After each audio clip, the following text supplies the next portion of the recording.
ছেলেটির নাম থানসে আন্ড্রি ভিয়েতনাম। কি অবাক করা, তাই না? এই স্পেসের ইউএফও চলতেছে পানির মধ্যে। আসলেই অবাক করা এই ভিডিও আজকে আপনারা দেখতে চলেছেন, আর আপনারা জানতে পারবেন কিভাবে থানসে এই স্পেস ইউএফও নিজের হাতে তৈরি করলো। তো বন্ধুরা, চলুন বেশি কথা না বলে কিভাবে তৈরি করা হলো এই স্পেস ইউএফও তার এই ছোট্ট গ্যারেজে আজ এই ভিডিওতে তা দেখানো হলো। কি খুব অবাক, শুরু হয়ে গেল সিমেন্ট এবং বালু দিয়ে তার ফ্রেমের কাজ। দেখতে অবাক হচ্ছে, তাই না? মাটি থেকে কিভাবে সুন্দরভাবে একটা ফ্রেম তৈরি করা হলো, তাও আবার ইউএফএ। তার উপর রং করা হচ্ছে। কেন রং করা হচ্ছে জানেন? কার্পেটগুলো সুন্দরভাবে দেওয়ার জন্য রং করে নিল। এরপর শুরু হলো অ্যাঙ্গেল দিয়ে বডি তৈরি করার কাজ। বডি তৈরি করতে তার অনেক পরিশ্রম হয়েছে। সে নিজের হাতে সেগুলো ঝালাই করে এবং অনেকগুলো অ্যাঙ্গেল দিয়ে অটোমেটিকভাবে একটা সুন্দরভাবে বডি তৈরি হলো। এবং বডির মধ্যে সে নিজেই পার্ট বাই পার্ট এবং মাপ অনুযায়ী সুন্দরভাবে সেগুলো তৈরি করলো, যাতে দেখতে অসৌন্দর্য না হয়।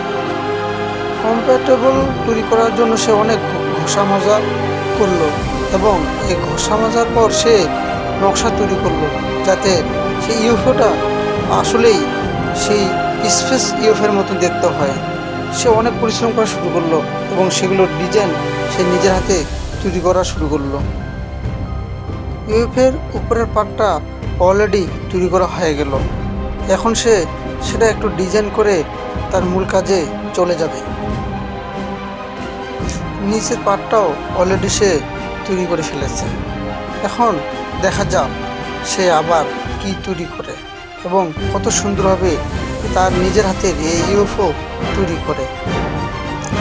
ইঞ্জিন লাগার জায়গাটাও সে তৈরি করে ফেললো এবং সে দুটি পার্ট একত্র করার জন্য বসানো হলো। ইউএফওটাকে সুন্দর করার জন্য সে ডিজাইনগুলোকে সুন্দরভাবে নিজের হাতে কাজ করা শুরু করলো। তো বন্ধুরা, ইঞ্জিনের কাজ তো শেষ হয়ে গেল এবং এই ইঞ্জিনটাকে সে স্টার্ট করার জন্য কিভাবে সেটিং করতেছে সেটা এখন দেখব। তার আগে সে রং করে নিল তার বডির উপরে ভাগ এবং ভিতর থেকে যেন বাইরে দেখা যায় তার জন্য সে গ্লাস লাগালো এবং সুইচ দিলেই যেন দরজাটা খুলে অটোমেটিকভাবে সেটারও কাজ সেরে নিল।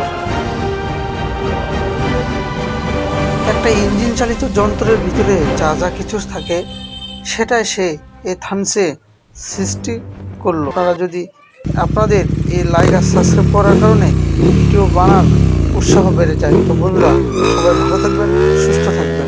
নতুন কোনো ভিডিও আসা